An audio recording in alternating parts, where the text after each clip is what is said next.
আসলে বাংলাদেশের নায়িকাদেরকে দেখা যাচ্ছে না, হলো কি তারা একটু ফাউল ফিল একটু কম তাদের বাংলাদেশের। আর বলিউডের বা আপনি দেখেন যে বলিউডের নায়িকাদের প্রতি একটু ফিলিংস বেশি, সাকিব খানের একটু ফিলিংসে বেশি, তার জন্যে উনি সেখানে একটু এনজয় করে আর কি ভাই।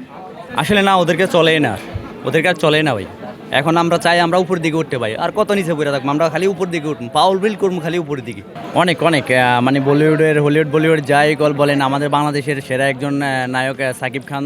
আমরা তার মুভি এমনিতেই দেখলে অনেক ভালো লাগে আমাদের। তার তার মুভি আমরা মানে রেগুলার তার নিয়মিত দেখে থাকি। যদি আমরা সে যদি নিয়মিত ভালো কোনো মুভি করে, আমরা তার উপর প্রাধান্য দিই একটু বেশি।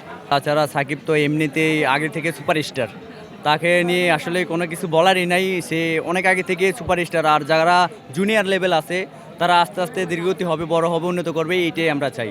মানে সাকিব যেটুকু আগাইছে তার প্রতি তার সমতুল হোক তারা, আমরা এটাই চাই। ও রে, আরে ভাই আমি তো টিকিটের কথা বলতেই পারি না। 3 ঘন্টা পর্যন্ত আমি যাবত দাঁড়িয়ে ছিলাম এখানে, 3 ঘন্টা যাবত। ফার্স্ট টাইম আমি টিকিট নিলাম 3 ঘন্টা দাঁড়িয়ে থেকে। তো ওরা আমরা মানে 3:30টার দিকে 3টার দিকে দাঁড়াইছি, টিকিট পাই নাই। 6টার জন্য টিকিট কাটছি, এইটা 6টার মানে 6টার জন্য 3 ঘন্টা দাঁড়িয়ে থেকে পরে আমি টিকিট পাইছি ভাই।